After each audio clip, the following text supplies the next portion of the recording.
Hello friends, welcome to GS analysis centre. तो daily current affair के सत्र में आज हम डिस्कस करेंगे 24 अप्रैल का करंट अफेयर। करंट अफेयर के साथ साथ जितने भी इंपॉर्टेंट एक्स्ट्रा फैक्ट होंगे सारे को डिस्कस करेंगे। साथ ही इसका पीडीएफ इस वीडियो के डिस्क्रिप्शन से आप डाउनलोड कर सकते हैं। और दोस्तों, करंट अफेयर के अलावा टॉप 15 जीके के इंपॉर्टेंट क्वेश्चन को भी डिस्कस करेंगे, जो कि आगामी सभी प्रतियोगी परीक्षाओं के लिए इंपॉर्टेंट रहेंगे। इसलिए वीडियो को ध्यानपूर्वक देखिए, पूरा देखिए, और वीडियो पसंद आएगा तो लाइक और शेयर जरूर करना। अब चलिए स्टार्ट करते हैं। पहला क्वेश्चन है, नीति आयोग के नए वाइस चेयरमैन कौन बने हैं? तो देखिए, भारत सरकार का थिंक टैंक है नीति आयोग, जो कि भारत सरकार के लिए नीति बनाने का काम करने वाली संस्था है। इसके नए उपाध्यक्ष बने हैं डॉक्टर सुमन के बेरी। इन्हें राजीव कुमार के स्थान पर नियुक्त किया गया है। देखिए, राजीव कुमार 2017 से ही, सितंबर 2017 से ही नीति आयोग के उपाध्यक्ष थे। उन्होंने हाल ही में अपने पद से इस्तीफा दे दिया है। तो राजीव कुमार के स्थान पर डॉक्टर सुमन के बेरी को नीति आयोग का नया उपाध्यक्ष बनाया गया है। ऑप्शन ए सही उत्तर है। नीति आयोग की बात करें तो नीति का फुल फॉर्म होता है national institution for transforming India. योजना आयोग के स्थान पर इसकी स्थापना की गई थी 1 जनवरी 2015 को। मुख्यालय नई दिल्ली में है। वाइस चेयरमैन बन गए हैं डॉक्टर सुमन के बेरी। नीति आयोग के सीईओ हैं अमिताभ कांत। देखिए, नीति आयोग का अध्यक्ष कौन होता है? प्रधानमंत्री होता है, यानी पीएम मोदी वर्तमान समय में नीति आयोग के अध्यक्ष हैं। योजना आयोग के स्थान पर इसकी स्थापना की गई थी। तो योजना आयोग का गठन कब किया गया था? 15 मार्च 1950 को। पंडित जवाहरलाल नेहरू, जो कि भारत के प्रथम प्रधानमंत्री थे, उन्होंने योजना आयोग की स्थापना की थी। और योजना आयोग के प्रथम अध्यक्ष कौन थे? पंडित जवाहरलाल नेहरू। वहीं योजना आयोग के प्रथम उपाध्यक्ष थे गुलजारी लाल नंदा। अगर क्वेश्चन पूछेगा नीति आयोग के प्रथम उपाध्यक्ष का नाम बताइए, तो अरविंद पनगड़िया। अगला क्वेश्चन है, किस संस्थान ने इलेक्ट्रिक वाहनों के लिए बैटरी स्वैपिंग नीति का मसौदा जारी किया है? तो देखिए, हाल ही में नीति आयोग ने इलेक्ट्रिक वाहनों के लिए बैटरी स्वैपिंग नीति का मसौदा तैयार किया है। Option C right answer. यह बैटरी स्वैपिंग नीति क्या है, इसके बारे में जान लेते हैं। इंपॉर्टेंट क्वेश्चन बनेगा। देखिए, मुख्य रूप से इलेक्ट्रिक स्कूटर और तिपहिया इलेक्ट्रिक रिक्शा में बैटरी स्वैपिंग को अपनाने के लिए ये मसौदा तैयार किया गया है। और इस नीति में ई व्हीकल की डिस्चार्ज बैटरी को बदलकर पूरी तरह चार्ज बैटरी लगाने की व्यवस्था की गई है। और इस नीति के तहत भारत भर में जगह जगह पर बैटरी स्वैपिंग स्टेशन खोले जाएंगे। देखिए, आप सभी को पता होगा कि ई व्हीकल का बढ़ावा दिया जा रहा है भारत में, पूरे विश्व भर में। तो जो भी इलेक्ट्रिक गाड़ियां हैं, दो समस्या है। एक तो लंबी दूरी तक एक ही चार्ज में नहीं जा सकती हैं। दूसरा प्रॉब्लम यह है कि भारत में हाल ही में देखा गया है बैटरी में आग लग जा रहे हैं। इसी वजह से नीति आयोग ने यह मसौदा तैयार किया है, ताकि जगह जगह पर जब भी बैटरी स्वैपिंग स्टेशन खोले जाएंगे तो फिर बैटरी को आसानी से चेंज किया जा सकेगा, बिल्कुल कम लागत में। इसके अलावा जो चार्ज करने का झंझट है वो भी खत्म हो जाएगा। बहुत समय लगता है चार्ज करने में। अगर आप लंबी यात्रा पे निकल गए हैं अपनी इलेक्ट्रिक गाड़ी को लेकर, बीच में ही चार्ज खत्म हो जाए तो फिर बहुत टाइम लगता है चार्ज करने में। इसी वजह से ये नीति लाया गया है। अब आसानी से आप जो है बैटरी चेंज करके जा सकते हैं।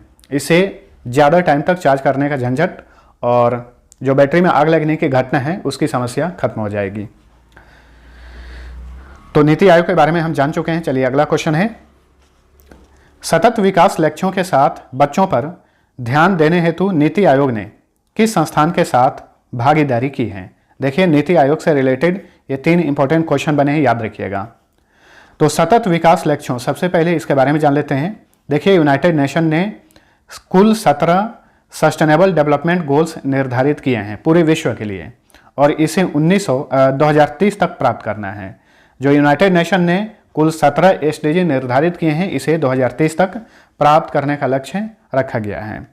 तो SDG के अलावा बच्चों पर ध्यान देने के लिए नीति आयोग ने हाल ही में यूनिसेफ इंडिया के साथ समझौता किया है।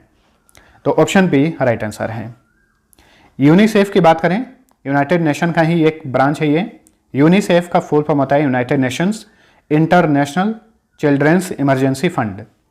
इसकी स्थापना की गई थी 11 दिसंबर 1946 को। मुख्यालय न्यूयॉर्क में है। देखिए, एक संस्था है यूनेस्को, मिलता जुलता नाम है यूनिसेफ से, तो याद रखिएगा यूनिसेफ का मुख्यालय न्यूयॉर्क में है। वहीं यूनेस्को का मुख्यालय पेरिस में है, फ्रांस की कैपिटल पेरिस में। यूनिसेफ के वर्तमान में प्रमुख हैं कैथरीन रसेल। नेक्स्ट, हाल ही में किसने डेफ कनेक्ट 2.0 के दौरान innovation for defence excellence prime और छठा defence India startup challenge launch किया है? तो देखिए इसे लॉन्च किए हैं रक्षा मंत्री राजनाथ सिंह। ऑप्शन ए सही उत्तर है। हाल ही में नई दिल्ली में रक्षा से संबंधित डेफ कनेक्ट के दूसरे संस्करण का आयोजन किया गया। इसी दौरान रक्षा मंत्री राजनाथ सिंह ने innovation for defence excellence prime और छठे डिफेंस इंडिया स्टार्टअप चैलेंज को लॉन्च किया। पीयूष गोयल केंद्रीय वाणिज्य और उद्योग मंत्री हैं। नरेंद्र मोदी ये प्रधानमंत्री हैं। अजय कुमार ये वर्तमान समय में भारत के रक्षा सचिव हैं। चलिए अगला क्वेश्चन है, इंटरनेशनल डेयरी फेडरेशन द्वारा सितंबर 2022 में वर्ल्ड डेयरी समिट 2022 की मेजबानी किसे सौंपी गई है? देखिए इसी साल सितंबर 2022 में विश्व डेयरी सम्मेलन 2022 का आयोजन किया जाएगा। भारत में इसका आयोजन किया जाएगा। भारत को इस सम्मेलन की मेजबानी सौंपी गई है। Option D right answer. International dairy federation की बात करें तो इसकी स्थापना की गई थी 1903 में। इसका मुख्यालय ब्रुसेल्स में है। ब्रुसेल्स बेल्जियम की कैपिटल है। यहीं पर नाटो का मुख्यालय है। नाटो जो कि सैन्य गठबंधन है पश्चिमी और यूरोपीय देशों का, नाटो इसका मुख्यालय ब्रुसेल्स में है। ठीक है। इंटरनेशनल डेयरी फेडरेशन के महानिदेशक हैं कैरोलिन एमोंड। अब देखिए डेयरी से रिलेटेड दो और फैक्ट्स याद रखिए। राष्ट्रीय डेयरी विकास बोर्ड भारत में कहाँ पर है? गुजरात के आनंद में है। इसकी स्थापना 1965 में की गई थी। इसके अलावा राष्ट्रीय डेयरी अनुसंधान संस्थान ये कहाँ पर है? ये हरियाणा के करनाल में है। और करनाल जो शहर है 21 नदी के किनारे हैं, तो ये यमुना नदी के किनारे हैं। चलिए अगला क्वेश्चन, उलान बाटार में आयोजित सीनियर एशियाई कुश्ती चैंपियनशिप 2022 में भारतीय महिला पहलवान अंशु मलिक ने कौन सा पदक जीता है? इन्होंने सिल्वर मेडल यानी रजत पदक जीता। Option B right answer. Ulaanbaatar जो है ये मंगोलिया की कैपिटल है। हाल ही में यहाँ पर सीनियर एशियाई कुश्ती चैंपियनशिप 2022 का आयोजन किया गया। इसमें अंशु मलिक ने रजत पदक जीता यानी सिल्वर मेडल। देखिए इस चैंपियनशिप में और भी भारतीयों ने पदक जीता। राधिका ने 65 किलोग्राम भार वर्ग में रजत पदक जीता। अंशु मलिक ने 57 किलोग्राम भार वर्ग में रजत पदक जीता। रजत पदक को सिल्वर मेडल बोलते हैं, कांस्य पदक को ब्रॉन्ज मेडल और स्वर्ण पदक को गोल्ड मेडल बोलते हैं। ठीक है। भारत की मनीषा ने 62 किलोग्राम में कांस्य पदक, सुनील मलिक ने 87 किलोग्राम में कांस्य पदक, सरिता मौर्य ने 59 किलोग्राम भार वर्ग में कांस्य पदक और सुषमा शौकीन ने 55 किलोग्राम भार वर्ग में कांस्य पदक जीता। इसके अलावा नीरज छिक्कारा ने ग्रीको रोमन वर्ग में 63 किलोग्राम भार वर्ग में कांस्य पदक जीता। चलिए अगला क्वेश्चन है, आयुष मंत्रालय द्वारा 20 से 22 अप्रैल को 3 दिवसीय global Ayush investment and innovation summit 2022 कहाँ पर आयोजित किया गया? तो देखिए हाल ही में इस सम्मेलन का आयोजन किया गया गुजरात के गांधीनगर में। इस सम्मेलन का आयोजन किया था आयुष मंत्रालय ने। आयुष मंत्री हैं सर्बानंद सोनोवाल। उनके पास एक और मंत्रालय है केंद्रीय जहाजरानी और बंदरगाह मंत्रालय। ठीक है। तो इस सम्मेलन का आयोजन किया गया गांधीनगर में। इस सम्मेलन का उद्घाटन किसने किया था? प्रधानमंत्री नरेंद्र मोदी ने। इस सम्मेलन का उद्देश्य भारत को पारंपरिक चिकित्सा पद्धतियों के केंद्र के रूप में विकसित करना था। एक और फैक्ट याद रखिएगा, हाल ही में प्रधानमंत्री नरेंद्र मोदी ने गुजरात के जामनगर में WHO के यानी विश्व स्वास्थ्य संगठन के global centre for traditional medicine का उद्घाटन किया। कहाँ पर? गुजरात के जामनगर में। चलिए अगला क्वेश्चन है, भारतीय वैज्ञानिकों ने केरल और पश्चिम बंगाल में एरियोसोमा इंडिकम नामक किस जीव की एक नई प्रजाति की खोज की है? तो देखिए हाल ही में भारतीय वैज्ञानिकों की एक टीम ने केरल और पश्चिम बंगाल में एरियोसोमा इंडिकम नामक एक जीव की नई प्रजाति की खोज की है। तो ये ईल मछली की एक प्रजाति है। Option C right answer. Eel जो मछली है ये दुनिया की सबसे महंगी मछली होती है। ठीक है। ईल मछली की जो प्रजाति का जो उच्च प्रजाति होती है वो लगभग मार्केट में 25 लाख रुपए से 30 लाख रुपए किलो बिकता है। ईल मछली ये दुनिया की सबसे महंगी मछली है। इसके पहले आप लोग नाम सुनते होंगे, टूना मछली जो है सबसे महंगी होती है, लेकिन टूना से भी महंगा होता है ईल मछली। तो देखिए एरियोसोमा इंडिकम नामक ईल मछली की एक नई प्रजाति की खोज की गई है केरल और पश्चिम बंगाल में। नई खोजी गई ईल मछली कांग्रीड ईल समूह की प्रजाति है। ठीक है, चलिए अगला क्वेश्चन है, नोबेल शांति पुरस्कार विजेता जोस रामोस होर्टा किस देश के नए राष्ट्रपति चुने गए हैं? तो जोस रामोस होर्टा को देखिए 1996 में शांति के क्षेत्र में नोबेल प्राइज दिया गया था और ये हाल ही में तिमोर लेस्टे के नए राष्ट्रपति चुने गए हैं। मई 2022 में ये शपथ लेंगे। ऑप्शन ए सही उत्तर है। तिमोर लेस्टे के ये राष्ट्रपति बने हैं और ये तीसरी बार यहाँ के राष्ट्रपति बने हैं। इसके पहले ये 2 बार ऑलरेडी राष्ट्रपति बन चुके हैं। 2007 से 2008 तक पहली बार, उसके बाद 2008 से 2012 तक दूसरी बार वहाँ के राष्ट्रपति बने थे। ठीक है, ये वहाँ के चौथे राष्ट्रपति हैं। इसके अलावा जोस रामोस होर्टा वहाँ के प्रधानमंत्री भी रह चुके हैं 2006 से 2007 तक। ठीक है, तीसरे प्राइम मिनिस्टर थे जोस रामोस होर्टा। तो यही तिमोर लेस्टे के हाल ही में नए राष्ट्रपति और लगातार तीसरी बार राष्ट्रपति चुने गए हैं।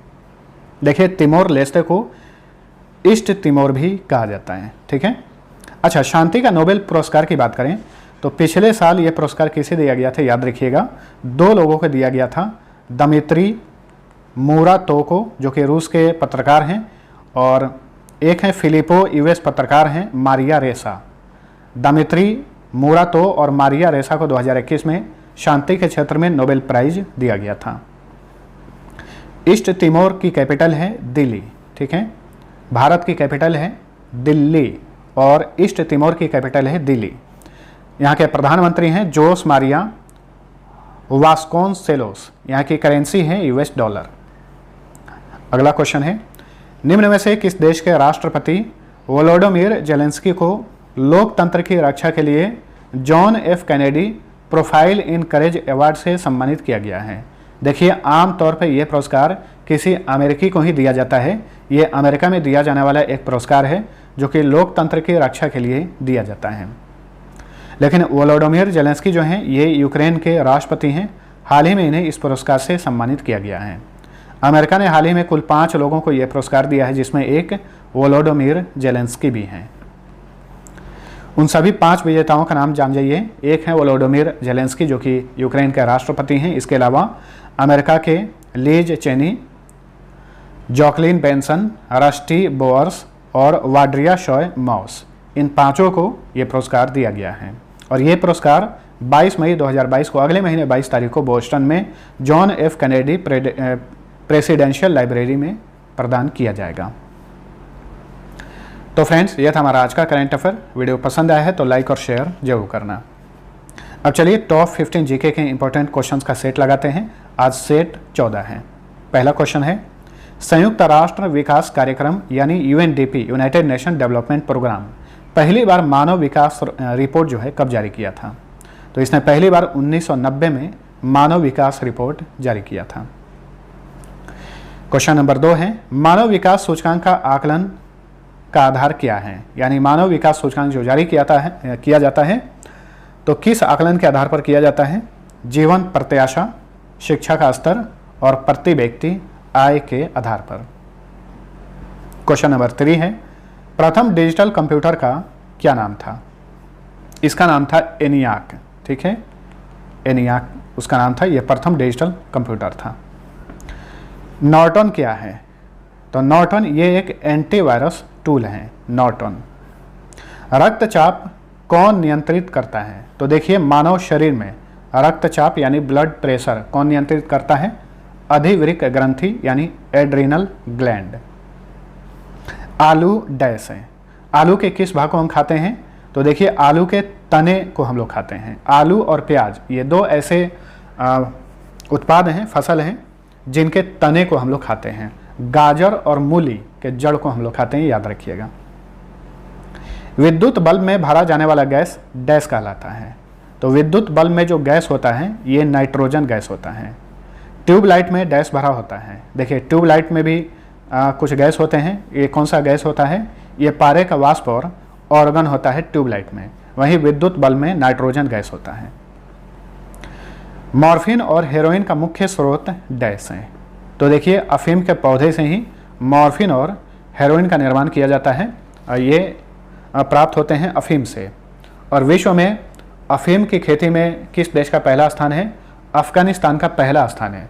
और अफ़गानिस्तान में तालिबानी शासन चल रहा है और हाल ही में तालिबानी शासकों ने अफ़गानिस्तान में पूरी तरीके से अफीम के उत्पादन पर रोक लगा दिया है। चलिए क्वेश्चन नंबर 10 है, यूरेनियम का प्रमुख अयस्क क्या है? तो पिच ब्लेड ये यूरेनियम का प्रमुख अयस्क है। डाइक्लोरो डाइफिनाइल ट्राइक्लोरोइथेन क्या है? देखिए इसका शॉर्ट फॉर्म होता है DDT। कई बार इसका फुल फॉर्म पूछा जाता है। DDT का फुल फॉर्म होता है डाइक्लोरो डाइफिनाइल ट्राइक्लोरोइथेन। तो ये एक कीटनाशक है।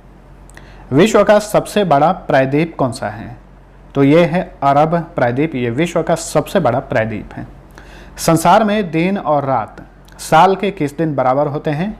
तो 21 मार्च और 23 सितंबर को दिन और रात बराबर होते हैं पूरे विश्व में। अगला क्वेश्चन है, 1826 ईस्वी में हड़प्पा सभ्यता के बारे में सबसे पहले जानकारी किसने दी थी? चार्ल्स मैसन ने। क्वेश्चन नंबर 15 है, राज्य के नीति निर्देशक सिद्धांत संविधान के किस भाग में वर्णित हैं? तो भाग 4 में उल्लेख किया गया है नीति निर्देशक सिद्धांत का। अनुच्छेद का बात पूछेगा तो अनुच्छेद 36 से 51 तक। अब चलिए पिछले क्लास का फटाफट क्विक रिवीजन कर लीजिए। पहला क्वेश्चन है, भौतिक विज्ञानी प्रोफेसर अजय कुमार सूद को कितने वर्ष के लिए केंद्र सरकार का प्रधान वैज्ञानिक सलाहकार नियुक्त किया गया है? 3 वर्ष के लिए। विम्बलडन ने किन 2 देशों के खिलाड़ियों पर 2022 के संस्करण में हिस्सा लेने पर प्रतिबंध लगा दिया है? रूस और बेलारूस के खिलाड़ियों पर। 16 से 22 अप्रैल के बीच 2022 इनविक्टस गेम्स कहां पर आयोजित किया गया? नीदरलैंड में। विश्व पृथ्वी दिवस 2022 का विषय क्या है? देखिए हर साल 22 अप्रैल को विश्व पृथ्वी दिवस मनाया जाता है। 2022 का थीम है इन्वेस्ट इन आवर प्लेनेट।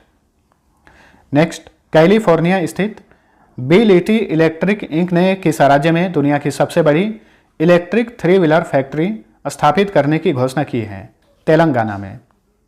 14 से 15 मई 2022 को पहला अतुल्य भारत अंतर्राष्ट्रीय क्रूज सम्मेलन 2022 किस शहर में आयोजित किया जाएगा? मुंबई में। पैट्रिक आची को किस देश का नया प्रधानमंत्री नियुक्त किया गया है? ये आइवरी कोस्ट जो कि अफ्रीकी तटीय देश है, छोटा सा देश है। पैट्रिक आची जो है यहाँ के नए प्राइम मिनिस्टर बने हैं। किस भारतीय क्रिकेटर को Wisden cricketers of the year 2021 से सम्मानित किया गया है? कुल 5 लोगों को यह पुरस्कार दिया गया है। इसमें से 2 भारतीय हैं, रोहित शर्मा और जसप्रीत बुमराह। याद रखिएगा, क्रिकेट का बाइबिल विजडन पत्रिका को कहा जाता है। हाल ही में किस देश के प्रधानमंत्री ने वडोदरा के हलोल में बनी नई JCB फैक्ट्री का उद्घाटन किया? British prime minister Boris Johnson ने। दिल्ली के नए मुख्य सचिव कौन बने हैं? नरेश कुमार। अब चलिए पिछले क्विज का आंसर जान लीजिए। पहला क्वेश्चन था, आरंभिक वैदिक साहित्य में सबसे अधिक किस नदी का वर्णन मिलता है? इसमें सिंधु नदी का सबसे ज्यादा उल्लेख किया गया है। दूसरा क्वेश्चन था, महासागरों में ज्वार भाटा की उत्पत्ति का कारण डैश का आकर्षण शक्ति है। देखिए इसका आंसर कुछ लोगों ने गलत दिया था। इसका राइट आंसर था ऑप्शन नंबर बी, सूर्य और चंद्रमा।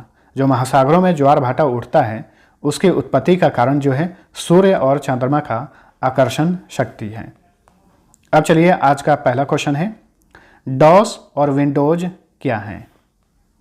दूसरा क्वेश्चन है, राष्ट्रीय आय में सर्वाधिक योगदान किसका होता है? दोनों क्वेश्चन का आंसर नीचे कमेंट करके बताइए। मिलते हैं अगले वीडियो में, तब तक के लिए टेक केयर।